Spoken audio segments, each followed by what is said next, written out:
कहानी की शुरुआत में हम एक आदमी को देखते हैं जिसकी बॉडी पर एक खास क्रीम लगाई जा रही होती है। उसे बिल्कुल अंदाजा नहीं होता कि उसे इतनी खौफनाक सजा मिलने वाली है। इसी दौरान गार्ड्स ने बिना कुछ समझे उसके गले में एक काउंटडाउन टाइमर लटका दिया और उसकी बांह पर एक मजबूत स्टील रिंग कस कर बांध दिया। अगले ही पल उन्होंने ट्रेन का एक होल खोला और बेरहमी से उसका हाथ होल से बाहर निकाल दिया। उसका हाथ उस होल से बाहर जाते ही उसकी दर्दनाक चीखें पूरे कंपार्टमेंट में फैल जाती हैं। लेकिन सिर्फ 2 सेकंड के अंदर ही अचानक उसकी चीखें खत्म हो गईं, क्योंकि बाहर का टेम्परेचर -200 डिग्री होता है। उस आदमी की बांह उस बर्फ की वजह से जमकर सख्त हो चुकी थी। जैसे ही टाइमर खत्म हुआ, गार्ड्स ने उसका हाथ उस होल से अंदर खींच लिया। एक गार्ड ने जब चम्मच से उसका हाथ चेक किया तो वह पूरी तरह लोहे का बन चुका था। तभी अचानक एक गार्ड ने अपना भारी लोहे का हथौड़ा उठाया और उसके जमे हुए हाथ के बीच से टुकड़े टुकड़े कर दिए। अपना हाथ धड़ से अलग होते ही वह आदमी वहीं पर तड़पने लगा। ये देखकर ट्रेन के अंदर बैठे गरीब लोगों के रोंगटे ही खड़े हो जाते हैं। वो ये सब खामोशी से देख रहे होते हैं, लेकिन वो वहां कुछ कर भी नहीं सकते थे, क्योंकि यह वो दौर है जब पूरी जमीन बर्फ की चादर में दब चुकी थी। इंसानियत का लगभग 99% हिस्सा सर्दी की वजह से खत्म हो चुका था और जो कुछ लोग बच गए थे वही सिर्फ इस लगातार चलने वाली ट्रेन में पनाह लिए हुए हैं, जो पिछले 15 सालों से रुकने का नाम नहीं लेती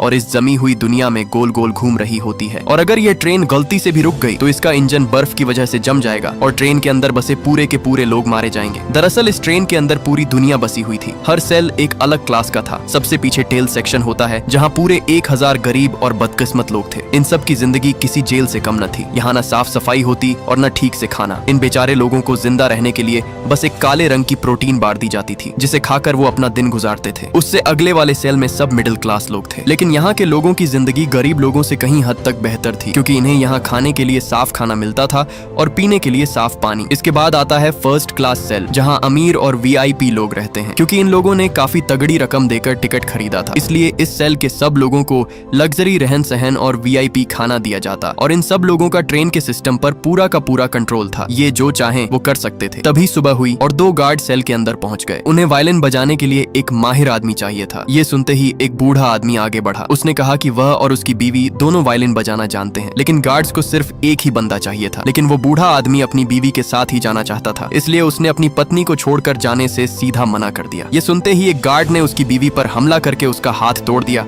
और उस बूढ़े को जबरदस्ती वहां से ले जाते हैं। ये मंजर देखकर वहां खड़े सब लोगों का गुस्सा फूट पड़ा, लेकिन वो बेचारे उन गार्ड्स के सामने कुछ भी नहीं कर सकते थे। इसी दौरान हम एक आदमी कर्टिस को देखते हैं, जो अपने दोस्त एडगर के साथ मिलकर चुपचाप कुछ ढूंढ रहा था। तभी एक औरत तान्या ने उसे इशारा करके बताया कि वो चीज उसके बेटे के पास है। कर्टिस ने किसी तरह करके उस बच्चे से वो काली बार ले ली। ये वही बार है जो इस सेल के अंदर मौजूद सब लोगों को दी जाती है। दरअसल वो लोग इस प्रोटीन बार के अंदर छुपे हुए सीक्रेट मैसेज ढूंढ रहे थे, क्योंकि ये संदेश ट्रेन के सबसे आगे वाले सेल से किसी नामालूम इंसान के जरिए भेजे जा रहे थे। टेल सेक्शन के लोग इतनी बुरी हालत में जी रहे थे कि उनके लिए ये छोटे छोटे संदेश ही जीने की आखिरी उम्मीद थे। कर्टिस ने तुरंत उस बार को बीच से काटा और बार के अंदर छुपा हुआ एक छोटा सा कैप्सूल बाहर निकाला। कैप्सूल के अंदर एक मैसेज होता है। कर्टिस ने उस मैसेज को सीधा एक आदमी गिलियम को दे दिया, क्योंकि गिलियम टेल सेक्शन का सबसे पुराना और समझदार इंसान था। इस बार जो मैसेज आया था उसमें सिर्फ और सिर्फ एक नाम नामगुंग मिंसू लिखा हुआ था, और शायद ये नाम ही उनकी किस्मत बदलने वाला था। नामगुंग मिंसू वो आदमी जिसने खुद इस ट्रेन के सिक्योरिटी सिस्टम्स डिजाइन किए थे, लेकिन उसकी बदकिस्मती कि अब यहाँ की पुलिस ने उसे ही ट्रेन के जेल सेक्शन में कैद कर रखा है। यहाँ अब कर्टिस गिलियम के साथ मिलकर एक प्लान बनाता है कि अगर हमें यहाँ से आजादी चाहिए तो हमें किसी भी तरह करके नामगुंग को जेल से बाहर निकालना होगा, क्योंकि वही एक आखिरी रास्ता है। हम उसकी मदद से एक एक करके ट्रेन के सारे दरवाजे खोलते हुए सीधा इंजन तक पहुंच जाएंगे। अगर इंजन उनके कंट्रोल में आ गया तो सिर्फ ट्रेन ही नहीं बल्कि वो सब इस ट्रेन को अपने काबू में करके सीधे फर्स्ट सेल के अंदर जा सकते थे। लेकिन आज सब कुछ बदलने वाला था। उसी रात सेल के अंदर एक औरत मेसन आती है। इस बार उनकी डिमांड और भी ज्यादा खौफनाक थी। उन्हें एक बच्चा चाहिए था। उस औरत ने आते ही सब बच्चों की हाइट मापना शुरू कर दी। ये देखते ही तान्या अपने बेटे को अपने पीछे छुपा लेती है, लेकिन तभी मेसन उसे देख लेती है और सारे गार्ड जबरदस्ती उस बच्चे को खींचकर वहां से ले जाते हैं। ये बच्चा वो लोग क्यों लेकर गए ये हमें आगे जाकर पता चलेगा। जैसे ही एंड्रू ने उसे जाते हुए देखा, उसका गुस्सा फूट पड़ा। उसने सब गार्ड्स पर हमला करके उस मेसन के सर पर अपना जोरदार जूता दे मारा, लेकिन मेसन बिना कुछ कहे उस बच्चे को लेकर वहां से चली जाती है। कुछ ही देर बाद सब गार्ड्स वापस आकर एंड्रयू को अपने साथ ले जाते हैं, क्योंकि अब उसकी सजा का समय आ चुका था। ये वही सजा थी जो हमने कहानी की शुरुआत में देखी थी। एंड्रयू का हाथ जैसे ही ट्रेन से बाहर गया, ठीक 2 मिनट के अंदर ही अंदर उसका हाथ तड़पती हुई बर्फ ने लोहे की तरह जमा दिया। गार्ड्स ने बिना किसी रहम के एक हथौड़ा उठाया और उसके हाथ को लकड़ी की तरह बीच से तोड़ दिया। हाथ के टुकड़े टुकड़े होते ही एंड्रू दर्द से चीखने लगा, लेकिन अब भी यह सजा नहीं थी, ये सिर्फ एक वार्निंग थी। तभी वहाँ एक औरत जो इस ट्रेन की मिनिस्टर थी, हाथ में पकड़ा हुआ वही जूता लेकर आती है जो एंड्रू ने उस मेसन को मारा था। उसने आते ही सबसे कहा, इंसान की पहचान उसके जूते से होती है और जूता पैरों में ही जचता है, सर पर नहीं। अपनी औकात हमेशा याद रखना, और आज के बाद जिसने भी जूता उठाने की कोशिश की तो उसकी सजा इससे भी बदतर होगी। मिनिस्टर के इन लफ्जों ने टेल सेक्शन के सब लोगों के खून में आग लगा दी। सबके अंदर बदले की आग भड़कने लगी, लेकिन वो चाहकर भी उनसे पंगा नहीं ले सकते थे, क्योंकि इस सेल के अंदर सबसे पुराने आदमी गिलियम को भी ठीक ऐसे ही सजा दी गई जिसमें उसकी टांग काट दी गई थी। इसलिए अब कर्टिस किसी भी तरह करके जो कुछ हो चुका है सबका बदला लेने की ठान लेता है, क्योंकि अब वो अपनी जिंदगी यहाँ कुत्ते की तरह गुजार नहीं सकते थे। कर्टिस ने उस बूढ़े आदमी से कहा, मुझे लगता है कि गार्ड्स की गनों में सब बची कुची गोलियां खत्म हो चुकी हैं, क्योंकि पिछले 10 सालों में जितनी भी छोटी बड़ी जंग हुई थी उनमें सारी गोलियां खत्म हो चुकी होंगी, और ट्रेन के अंदर नई गोलियां बनाने का कोई सिस्टम भी नहीं है। मतलब गार्ड सिर्फ खौफ पैदा करने के लिए खाली गन्स लेकर घूम रहे हैं। अब उसने फैसला किया कि अब वक्त आ गया है इस शक को दूर करने का। वो बिना सोचे सीधे उन गार्ड्स के सामने चला गया। जाते ही उसने उनकी गन अपने माथे पर तान दी और तुरंत उस गन का ट्रिगर दबा दिया। दबाते ही कोई भी गोली उस पर नहीं चली। ये देखकर एडगर ने जोर से चीख कर सबको बताया कि इनकी गोलियां खत्म हो चुकी हैं। ये सुनते ही सब लोगों ने पहले से छुपाया हुआ एक बहुत ही बड़ा ड्रम उठाया और सीधे उन गार्ड्स पर बम की तरह फेंक दिया, जिससे कुछ गार्ड्स वहीं पर ढेर हो गए। सबने एक के बाद एक उन पर अपना हल्ला बोल दिया, जिससे धीरे धीरे सब गार्ड्स वहीं पर ढेर होते गए। देखते ही देखते सब गरीब लोगों ने उनकी धज्जियां उड़ा दी, लेकिन तभी उनके सामने एक बहुत ही मोटा टकला गार्ड आ गया। एक बहुत ही बड़ा लोहे का टुकड़ा उसके हाथ लगते ही उसने सबको मारना शुरू कर दिया। लेकिन तभी भीड़ के बीच से एक पतला आदमी खड़ा हुआ। आज उसका बदला लेने का समय आ चुका था। वो सीधा उसकी तरफ दौड़ पड़ा। मौका देखते ही उसने उस टकले के अंदर चाकू घोंप दिया और उसके पास पड़ी सारी चाबियां बाहर निकाल ली। चाबियां हाथ लगते ही वो सब जेल सेक्शन तक पहुंच गए। वहां जाते ही उन्होंने सबसे पहले नामगूंग मिन्सू को आजाद करके उस सेल से बाहर निकाला, लेकिन वो आदमी सेल के अंदर पूरी तरह से बेहोश पड़ा था। काफी देर तक उठाने के बाद भी वो आदमी नहीं उठा। आखिरकार उन्होंने अपना दिमाग लगाया और तभी कर्टिस ने कुछ गोलियां बाहर निकाली। ये गोलियां कोई खाने की चीज नहीं थी, बल्कि ये क्रोनोल टैबलेट थी, जिसकी वजह से सब नशे में धुत पड़ जाते हैं। जैसे ही कर्टिस ने वो गोलियां उसे सूंघाई, वो तुरंत उठ पड़ा। उसकी बेटी के अंदर भी एक खास बात थी, और वो ये कि बंद सेल के पार भी वो पूरी तरह सुन सकती थी कि वहाँ क्या हो रहा है और क्या नहीं। उठते ही कर्टिस ने उससे कहा कि अगर तुमने हमारी मदद की तो तुम्हें हर दरवाजा खोलने के बदले एक क्रोनोल गोली दी जाएगी। ये डील सुनते ही उसने अपना काम शुरू कर दिया और कुछ ही देर बाद उसने वो सबसे पहला दरवाजा खोल दिया। दरवाजा खोलते ही वो सबसे पहले किचन वाले सेल में पहुंचे, जहाँ कोई भी नहीं था। उनके सामने एक ऐसी चीज आई जो उन्होंने सालों से नहीं देखी थी, खिड़कियां, और उन खिड़कियों से आती हुई सूरज की रोशनी। 17 साल बाद उन गरीब लोगों ने अपने सामने पहली बार रोशनी देखी। उसी पल उन्हें याद आया कि दुनिया कभी अंधेरी ही नहीं थी। अपने सामने बाहर की दुनिया देखकर उनकी खुशी का कोई ठिकाना नहीं था। अब उन्हें अपनी जिंदगी जीने की आखिरी आस भी लग चुकी थी। वो तुरंत अगले सेल में पहुंचते हैं,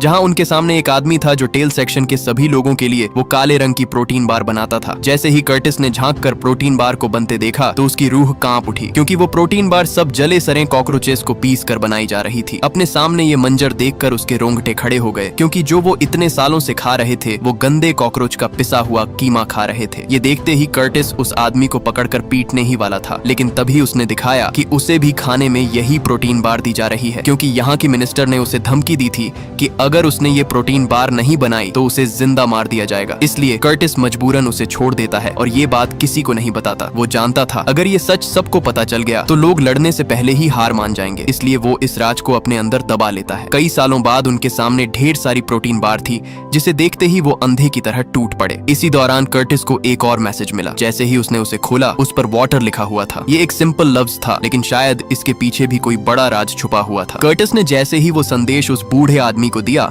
उसे तुरंत समझ आ गया कि अब उन्हें ट्रेन के वाटर सप्लाई सेक्शन तक पहुंचना होगा। ये ट्रेन का सबसे अहम हिस्सा था। अगर वो यहाँ उस हिस्से को अपने नियंत्रण में कर लेते हैं तो वो सब फर्स्ट क्लास वालों का पानी बंद करके उनसे अपनी बात मनवा सकते थे और बिजनेस क्लास वाले सेल में अपनी जगह बना सकते थे। लेकिन ये काम जितना सोचने में आसान लग रहा था उतना ही मुश्किल था। जब वो लोग अगला दरवाजा खोलने के लिए तैयार खड़े थे, तभी उस लड़की को खतरा महसूस हो गया। उसने उन्हें दरवाजा खोलने से मना किया, लेकिन तब तक उन्होंने आधा दरवाजा खोल दिया था। जैसे ही वो दरवाजा खुला, उनके सामने गार्ड्स का पूरा झुंड अपने हाथ में हथियार पकड़े खड़ा था। उन्होंने बिना सोचे सब गरीब लोगों पर अंधाधुंध कोल्हाड़ियों की बरसात कर दी। वो गार्ड गार्ड्स एक के बाद एक सब लोगों को चीरते जा रहे थे। बेचारे गरीब लोगों की तादाद बहुत कम थी, इसलिए वो ज्यादा देर तक टिक नहीं पाए और सब वहीं मरते गए। देखते ही देखते पूरा सेक्शन लाशों से भर गया। इसी दौरान एक गार्ड आया। उसने आकर ऐलान किया कि ट्रेन कुछ ही देर बाद सायरन ब्रिज से गुजरने वाली है। जैसे ही ट्रेन ब्रिज पर चढ़ने लगी, सब गार्ड्स ने अचानक हैप्पी न्यू ईयर चिल्लाना शुरू कर दिया, क्योंकि हर साल ये ट्रेन पूरी दुनिया का चक्कर लगाकर उस ब्रिज से गुजरती थी। थोड़ी ही आगे आने पर ट्रेन के सामने बर्फ की बड़ी चट्टान थी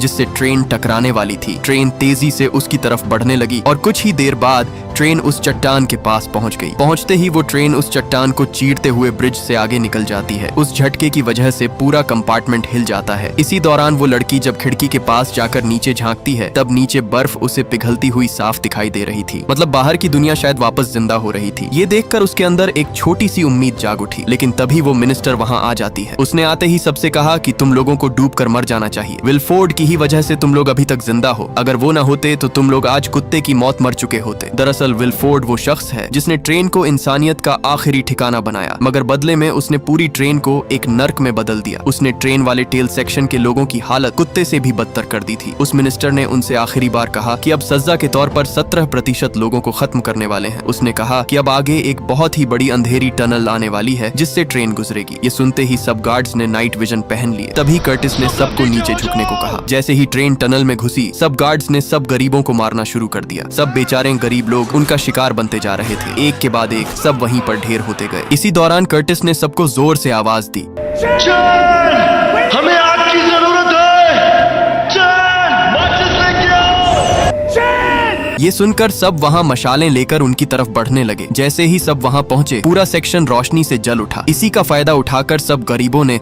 उन पर आग बरसाना शुरू कर दी। पूरा सेक्शन तहस नहस होता जा रहा था। इसी दौरान एक साथी ने चाकू सीधा उस मिनिस्टर की टांग पर दे मारा। लेकिन तभी कर्टिस के दोस्त एडगर को एक गार्ड ने पकड़ लिया। एडगर उसे चिल्लाता रहा कि मुझे बचा लो, लेकिन कर्टिस ने उस पर ध्यान नहीं दिया और उसे वहीं पर मरता छोड़कर सीधा उस मिनिस्टर की तरफ भाग पड़ा। उसने सोचा कि उसे पकड़कर अपने दोस्त को छुड़वा लेगा, लेकिन पीछे से उस गार्ड ने उसके अंदर चाकू घोंपकर उसे वहीं पर मार डाला। अपने सामने अपने साथी को मरता देखकर वह अंदर से पूरी तरह टूट गया। उसे मरता हुआ देखकर उसके अंदर का गुस्सा और भी ज्यादा भड़क उठा। उसने तुरंत उस मिनिस्टर को पकड़ लिया और सबको कहा, अपने हथियार फेंक दो। इसी दौरान वो ट्रेन भी उस अंधेरी सुरंग से बाहर निकल जाती है। उन्होंने उस मिनिस्टर को कैदी बनाकर उससे सारी जानकारी उगलवाना शुरू कर दी। कर्टिस ने उससे पूछा कि वो मैसन बच्चों को कहाँ लेकर गई है, लेकिन मिनिस्टर ने उसे साफ साफ मना कर दिया और कहा कि मैं इस बारे में कुछ भी नहीं जानती। मुझे बस इतना पता है कि सब बच्चे विलफोर्ड के साथ इंजन वाले सेक्शन में हैं। कर्टिस ने पूछा कि वाटर सप्लाई वाला सेक्शन कहाँ पर है। उसने बताया कि वाटर सेक्शन भी इंजन रूम में है, क्योंकि जब ट्रेन चट्टान से टकराती है तब ट्रेन के अगले वाले हिस्से में बहुत सारी बर्फ इकट्ठी होकर पिघल जाती है और फिर वो सारा पानी साफ करके वीआईपी लोगों को दिया जाता है, और जो गंदा पानी होता है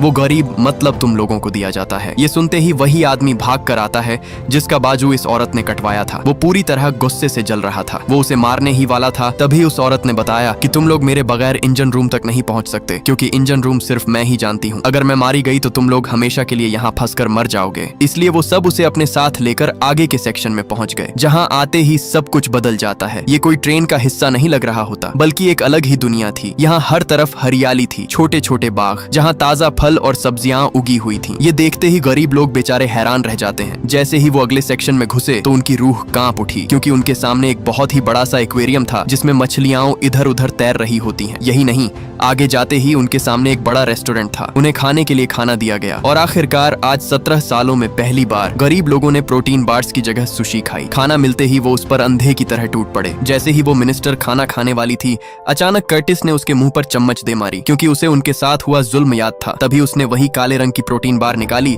और कहा कि तुम्हें इस खाने की जगह आज ये खानी होगी। उस बार को देखते ही उसके चेहरे का रंग वहीं उड़ गया, क्योंकि उसे पता था कि ये बार कॉकरोच को पीस कर बनाई गई है। लेकिन इस बार कर्टिस ने उसे मजबूर किया, इसलिए न चाहते हुए भी मिनिस्टर को वो गंदी बार खानी ही पड़ी। दरअसल ये उसका बदला था जो उन्होंने ट्रेन के गंदे टूटे हुए सेक्शन में झेला था। जैसे ही वो अगले सेक्शन में पहुंचे, वहाँ उनके चारों तरफ हर किस्म का गोश्त था। वो सेक्शन पूरी तरह गोश्त से भरा पड़ा था। वो ये सब देखकर हैरान रह गए। अगला कंपार्टमेंट उन्हें एक स्कूल तक ले आता है, जहाँ सब वीआईपी लोगों के बच्चे पढ़ रहे थे। लेकिन ये कोई नॉर्मल स्कूल नहीं था। यहाँ तालीम के नाम पर ब्रेन वॉशिंग हो रही थी। सब बच्चों का दिमाग ट्रेन के आखिरी सेक्शन के लोगों के खिलाफ किया जाता था। जो लोग बेचारे मुफ्त में इस ट्रेन में घुसे थे, सब बच्चों के सामने टेल सेक्शन के लोगों को घटिया, गंदे और बेकार दिखाया जाता था। तभी तानिया आगे बढ़ी। उसके हाथ में अपने बेटे टिम्मी की तस्वीर थी। वो रोते हुए सब बच्चों से अपने बेटे के बारे में पूछती है कि क्या किसी ने मेरे बेटे को देखा है। एक बच्चे ने उसे बताया कि सब बच्चों को अगले वाले सेक्शन में ले जाया गया है। ये सुनते ही तानिया की उम्मीद जिंदा हो गई। इसी दौरान अचानक एक टकला आदमी क्लास के अंदर दाखिल हुआ। उसके हाथ में अंडों की टोकरी थी जो पूरी तरह अंडों से भरी हुई थी। दरअसल ये सब अंडे नए साल की खुशी में बांटे जा रहे थे। वो टकला सब अंडे बारी बारी सब लोगों को बांट रहा था। टेल सेक्शन के लोग ये देखकर हैरान रह जाते हैं, क्योंकि आज से 17 साल पहले उन्होंने अंडे का नाम तक नहीं सुना था। ये अंडे उन्होंने आज पहली बार देखे, क्योंकि ये सब बेचारे 17 साल से ट्रेन के टूटे फूटे सेक्शन में रह रहकर तकरीबन खत्म ही हो चुके थे। वो टकला सब लोगों को अंडे देता जा रहा था, लेकिन उन्हें क्या पता कि ये उसकी बहुत बड़ी चाल है। अगले ही पल अचानक उस टकले ने टोकरी के अंदर हाथ डाला और अपनी मशीन गन बाहर निकाली। गन निकालते ही उसने सब गरीब लोगों को मारना शुरू कर दिया। इसी दौरान क्लास की टीचर ने भी अपनी गन निकाली और सबको भूनना शुरू कर दिया। एक ही सेकंड में पूरा क्लासरूम लाशों के ढेर से भर गया। इस बीच गोली सीधा उसी आदमी को जा लगी जिसका बाजू काटा गया था। तभी सब गार्ड्स भी अंदर आ घुसे। इधर वो टीचर भी सबको मारती जा रही थी, लेकिन तभी मौके पर एक साथी ने चाकू सीधा उसकी गर्दन में दे मारा, जिससे वो वहीं पर मारी जाती है। जैसे ही कर्टिस ने मुड़कर कैमरे की तरफ देखा तो वहां गार्ड्स का लीडर उसी बूढ़े आदमी गिलियम को पकड़े हुए था। उसने अगले ही पल उस बूढ़े आदमी को वहीं पर गोली से भून दिया। ये देखते ही उसका गुस्सा अंदर से फूट पड़ा। उसने तुरंत मशीन गन उठाई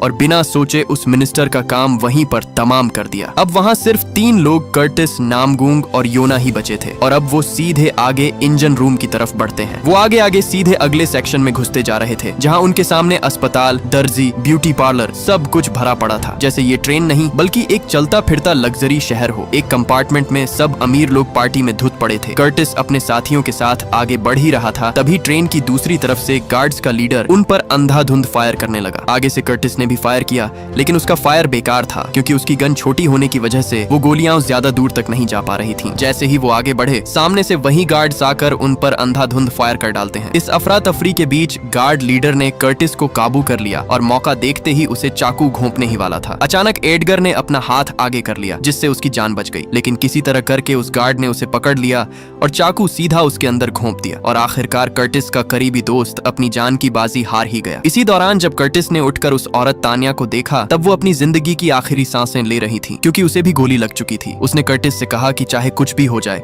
मगर तुमने मेरे बेटे की जान बचाकर ही आना है। ये कहते ही तानिया वहीं पर मर जाती है। अपने सब साथियों को मरता देखकर उसका गुस्सा फूट पड़ा और बिना सोचे इंजन रूम के दरवाजे को पीटना शुरू कर दिया। वो जोर जोर से उसे तोड़ने की कोशिश करता है, लेकिन बिना चाबियों के वो दरवाजा कहाँ खुलने वाला था। नामगूंग ने उससे कहा कि हम चाहकर भी इंजन रूम तक नहीं जा सकते। तभी उसने इशारा करके बताया कि अगर हम इस दरवाजे को खोल लेते हैं तो इस ट्रेन से बाहर निकला जा सकता है। लेकिन कर्टिस ने उससे कहा कि ये बात जितनी कहने में आसान है उतनी ही मुश्किल है, क्योंकि अगर हम दोनों बाहर निकल भी गए तो बाहर जमा देने वाली बर्फ हमें जिंदा मार डालेगी। आगे से नामगूंग ने कहा कि समझो हमारा काम हो गया, क्योंकि बाहर का तापमान धीरे धीरे कम हो रहा है। मैंने उस दिन ट्रेन से बाहर जब देखा, तब मुझे बर्फ के नीचे फंसा हुआ जहाज का मलबा साफ दिखाई दे रहा था, जो दुनिया तबाह होते समय क्रैश हो गया था। मतलब बाहर का तापमान कम पड़ता जा रहा है, हम यहाँ से भाग सकते हैं। इसी दौरान उसने क्रोनोल से बना हुआ बहुत ही बड़ा टुकड़ा दिखाया, जो वो कई सालों से इकट्ठा कर रहा था, क्योंकि उसे पता था कि एक न एक दिन ये उसके बहुत काम आने वाला है, क्योंकि अगर इसे ज्यादा मात्रा में इस्तेमाल किया जाए तो ये एक बहुत ही बड़े बम की तरह फट सकता है। अगर हम इसे दरवाजे पर लगाकर फोड़ दें तो दरवाजा फट जाएगा और हम इस कैद से आजाद हो जाएंगे। इससे पहले वो वहाँ कुछ कर पाते, अगले ही पल इंजन रूम से वही औरत बाहर निकली जिस पर एंड्रयू ने जूता फेंका था। आते ही उसने उस नशेड़ी आदमी नामगूंग पर गोली चला दी, जिससे वो वहीं पर ढेर हो गया। आखिरकार वो कर्टिस को इंजन सेक्शन तक ले आती है, जहां उसका सामना विलफोर्ड से होता है, वही आदमी जिसने इस ट्रेन के टेल सेक्शन वाले लोगों की जिंदगी कुत्ते की तरह कर दी थी। वो कर्टिस का वेलकम करता है। फिर उसने उसके सामने असली सच खोलना शुरू कर दिया। उसने बताया कि वो सारे मैसेज टेल सेक्शन में वो खुद जानबूझकर भेजता था, ताकि ट्रेन के लोगों के बीच जंग करवा सके, जिससे ट्रेन की पॉपुलेशन ज्यादा न बढ़े और ये ट्रेन ज्यादा देर तक चल सके। ये सुनते ही कर्टिस का गुस्सा फूट पड़ा, लेकिन अब वो वहाँ कुछ भी नहीं कर सकता था। दूसरी तरफ हमें नामगूंग दिखाई देता है, जो अभी भी जिंदा था, क्योंकि गोली उसके हाथ पर लगी थी, जिसकी वजह से वो बच गया। उसके सामने सब VIP लोग खड़े थे और उसने और उसकी बेटी ने बिना सोचे सबको भूनना शुरू कर दिया, क्योंकि इन्हीं की वजह से ये पिछले 17 सालों से कैद में थे। थोड़ी ही देर बाद सब VIP लोगों की बहुत बड़ी तादाद उनकी तरफ बढ़ने लगी। नामगूंग ने अपनी बेटी को आवाज लगाई कि जल्दी से ट्रेन के दरवाजे पर लगे क्रोनोल पर आग आग लगाओ। ये सुनते ही उसकी बेटी सीधा कर्टिस से माचिस की डिब्बी लेने के लिए भाग पड़ी, लेकिन तभी उसे नीचे से किसी की हलचल की आवाज सुनाई देने लगी। जैसे ही उन्होंने वो फ्लोर खोला तो नीचे वाला नजारा देखकर वो दोनों दंग रह गए, क्योंकि नीचे वही बच्चा था जिसे उस दिन पकड़कर लाया गया था और वो ट्रेन का इंजन चला रहा था, क्योंकि इस ट्रेन को हर साल एक बच्चा चलाता था। इस ट्रेन के मालिक विलफोर्ड ने तो हद ही पार कर दी, जैसे वो बच्चा इंसान नहीं बल्कि इस ट्रेन का स्पेयर पार्ट हो। ये देखकर कर्टिस का गुस्सा 7वें आसमान तक पहुंच गया। उसने सीधा एक जोरदार मुक्का कसके उसके मुंह पर दे मारा और अपना पूरा जोर लगाकर उसे पीटना शुरू कर दिया। उसने तुरंत वो माचिस योना को दी और जल्दी से टिम्मी को बाहर खींचने लगा। किसी तरह करके उसने उसे बाहर निकाल ही लिया। उसी मौके पर योना ने क्रोनोल को आग लगा दी। आग लगते ही वो दरवाजा जोरदार बम की तरह फट गया। ब्लास्ट इतना खतरनाक था कि ट्रेन के आसपास की बड़ी बड़ी बर्फ की चट्टानें हिल पड़ी और सीधा उस ट्रेन पर आ गिरी। चट्टानों के गिरते ही ट्रेन पटरी से उतर गई और उसके सभी कंपार्टमेंट एक के बाद एक टूटकर बिखरने लगे। लोहे, आग, बर्फ सब कुछ एक ही जगह पर तबाही में बदल गया। इस हादसे में ट्रेन के लगभग सारे लोग खत्म हो जाते हैं। जैसे ही योना को होश आया उसने हर तरफ देखा, लेकिन उसके पिता और कर्टिस कहीं नहीं दिखाई दिए। वो जोर जोर से चीखने लगी, लेकिन तब तक बहुत देर हो चुकी थी। उस बम की वजह से सब लोगों के टुकड़े टुकड़े हो गए और खुशकिस्मती से उस मलबे के बीच टिम्मी और योना ही बच पाए। दोनों ने धीरे धीरे पहली बार अपने कदम बर्फ के बीच रखे। बाहर निकलते ही उनके चारों तरफ सिर्फ मलबा और बर्फ की बड़ी बड़ी चट्टानें थीं। दूर दूर तक वहां किसी इंसान का नामो निशान तक नहीं था। इसी दौरान उन्हें दूर एक सफेद भालू दिखाई दिया जो बर्फ के बीचों बीच जिंदा खड़ा था, और वही सबसे बड़ी निशानी थी, क्योंकि सच में ही बर्फ पिघल रही थी और यही उनकी आखिरी उम्मीद थी जीने की। और इसी उम्मीद के साथ ये कहानी यहीं खत्म हो जाती है। अगर आपको ये वीडियो अच्छी लगी हो तो इस वीडियो को लाइक और हमारे चैनल को सब्सक्राइब जरूर कीजिएगा।